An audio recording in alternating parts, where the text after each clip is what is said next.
दो बहुएं रेखा और उमा अमीर घर से आई थी, जबकि सबसे छोटी बहू कोमल गरीब घर की थी। इसीलिए सुजाता देवी अपनी दोनों बहू रेखा और उमा के साथ ज्यादा अच्छा व्यवहार करती थी, पर अपनी छोटी बहू कोमल को वो कुछ नहीं समझती थी। इसीलिए रेखा और उमा भी अपनी देवरानी कोमल की हर समय इंसल्ट ही करती रहती थी। माँ जी देखिए ना, कोमल तो बिल्कुल गरीबों वाली हरकतें करती है। दाल में घी ऐसे डाला है मानो उबली हुई दाल ही हो बिना तड़के की।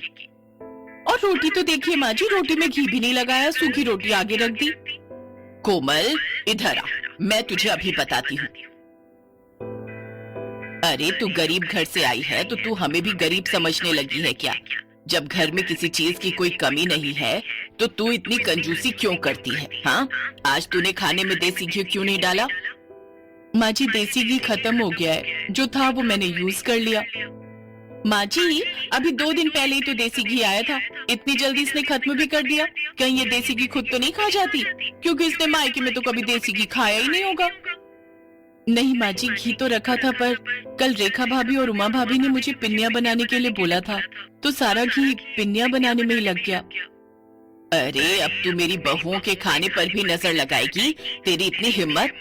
अरे तू गरीब घर की है, इसीलिए तू ऐसी हरकतें करती है। चल जा यहाँ से। रेखा बहू, लाला को फोन कर दे, नौकर के हाथ 5 किलो देसी घी भिजवा देंगे। कोमल रोती हुई रसोई में चली जाती है। उससे अक्सर ही ऐसे अपमान सहने पड़ते थे। नया साल आने वाला था। घर में नए साल की पार्टी की तैयारी चल रही थी। रेखा और उमा दोनों ने ही अपने मायके वालों को नए साल की पार्टी के लिए इनवाइट किया हुआ था। बस कोमल के ही मायके वाले रह गए थे। माँ जी हमने अपने अपने घर में तो सबको बोल दिया है नए साल पर आने के लिए, पर कोमल के घर वालों को बोलना भी रह गया है। कैसे करना है फिर? अरे छोड़ो ना, उन भिखारियों को बुलाने की क्या जरूरत है। पार्टी में तुम दोनों के घर से सब लोग आ जाएंगे। अब तुम्हारे मायके वालों में और कोमल के मायके वालों में बहुत फर्क है। नहीं माँ जी ऐसा मत कीजिए, मैं तो कहती हूँ उसके मायके वालों को बुला ही लेते हैं। सबके सामने उनका ऐसा अपमान करेंगे कि ये हमेशा याद रखेंगी। कान इधर लाइए, मैं आप सबको समझाती हूँ। रेखा और उमा अपनी सास के साथ मिलकर कोमल के मायके वालों को अपमानित करने की योजना बनाती हैं। बहू, घर में नए साल की पार्टी है, रेखा और उमा के मायके वाले भी आ रहे हैं, तो मैं चाहती हूँ कि तुम भी अपने मायके वालों को न्योता दे दो। इस बार नया साल हम सब मिलकर मनाएंगे।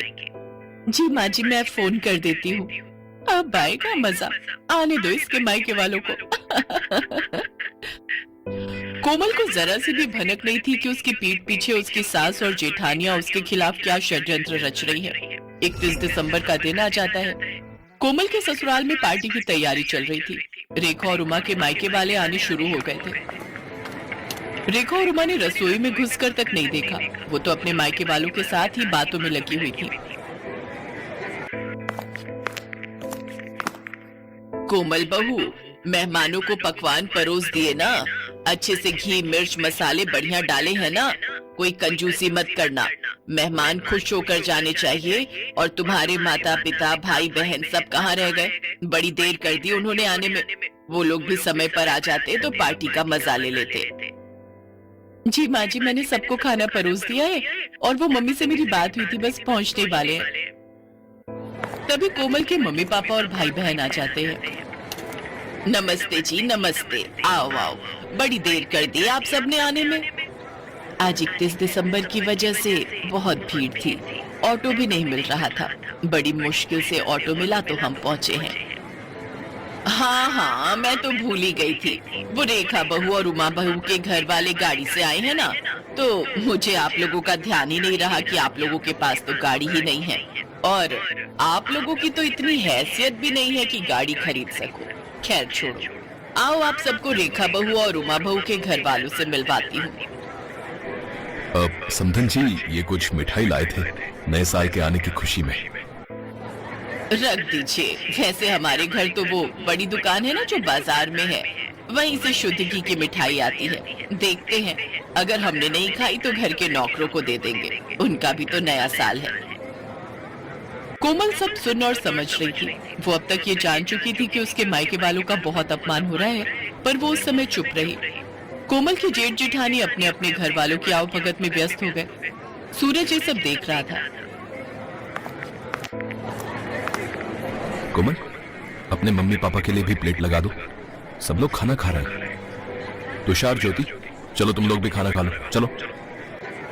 जी हाँ, बस मैं लगा ही रही हूँ। मम्मी पापा, तुषार, ज्योति, आओ बैठो, मैं आप सबको भी खाना परोस देती हूँ।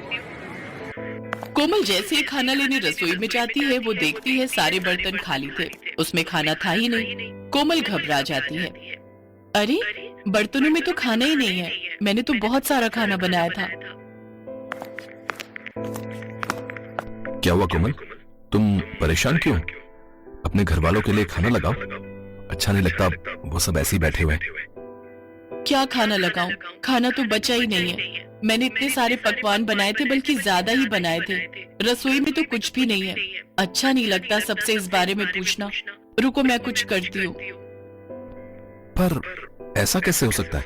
अगर तुमने ज्यादा खाना बनाया था तो आखिर खाना खत्म कैसे हो गया?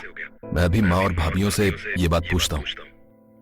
नहीं नहीं, अच्छा नहीं लगता, सब मेहमानों के बीच में बैठे हैं। कोई नहीं, मैं सबके लिए कुछ और बना देती हूँ, थोड़ी देर लगेगी। रुको, मैं बाजार से कुछ ऑर्डर करता हूँ। तुम कहाँ इतनी जल्दी जल्दी सब कुछ बना पाओगी? नहीं नहीं, बाजार का मंगवाओगे तो सबको पता चल जाएगा।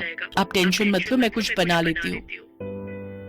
कोमल के मायके वाले बहुत देर तक बैठे रहे। कोमल सूरज को कुछ मंगवाने के लिए भी मना कर रही थी, क्योंकि उसके मम्मी पापा वगैरह को तो ये बात पता थी कि कोमल ने सारा खाना घर पर ही बनाया है। कोमल अपने मम्मी पापा का सम्मान रखने के लिए जल्दी जल्दी पूड़ियाँ और साथ में आलू की सब्जी बनाने लगी। तभी उसकी सास और दोनों जेठानी रसोई में आ गई। अरे कोमल, तुम ये पूड़ियाँ क्यों तल रही हो? इतना सारा खाना तो बचा हुआ है। अरे भाभी, आप समझते क्यों नहीं हो? कोमल अपने मम्मी पापा, अपने भाई बहनों को गरम गरम खाना खिलाना चाहती है।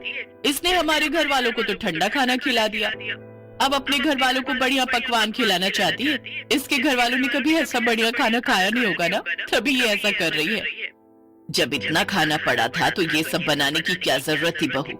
ये देखो कितना सारा खाना बचा हुआ है। ये थोड़ी है कि हम अच्छे खासे पैसे वाले हैं तो खाने की बर्बादी करें।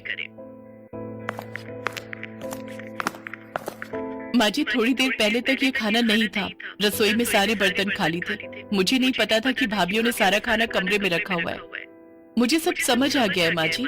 मैं चाहे जितना मर्जी आप लोगों के लिए कर लूं, पर आप लोग जानबूझकर मुझे अपमानित करना हमेशा से ही चाहते हो। कमरे में मेरे मम्मी पापा और मेरे भाई बहन बैठे हुए हैं। अब मेरा मन नहीं है कि मैं इस घर में रुकूं। मैं उन लोगों के साथ अपने घर जा रही हूँ, अपनी माँ के घर। मुझे तो ऐसा लगता है कि यहाँ पर कोई मेरा अपना है ही नहीं। सूरज जी, मैं यहाँ नहीं रुक सकती। जहाँ इज्जत नहीं हो वहाँ से चले जाना ही अच्छा है। रुको कोमल, तुम अकेली नहीं जाओगी, मैं भी तुम्हारे साथ चलूंगा। अब हम यहाँ रहेंगे ही नहीं। जहाँ मेरी पत्नी की इज्जत नहीं, वहाँ मैं भी नहीं रह सकता। मैं भी कब से अपने आप को रोक कर बैठा था। अरे सूरज, ऐसा नहीं कहते। कोई बात नहीं, छोटी छोटी बातें होती रहती है। कोमल, गुस्सा थूक दो। और माँ, आप सब भी नए साल के दिन इस तरह की हरकतें करके घर में क्यों सबका मूड खराब कर रहे हो? कोमल, शांत हो जाओ, अभी मेहमान चले जाएंगे, उसके बाद हम कल बात करेंगे। कोमल की सास और जेठानियां यही सोच रही थी कि शायद उन्होंने कुछ ज्यादा ही गलत कर दिया, पर अब बहुत देर हो चुकी थी। सूरज और कोमल ने अलग रहने का फैसला कर लिया और कुछ ही दिनों बाद वे दोनों अलग रहने चले गए।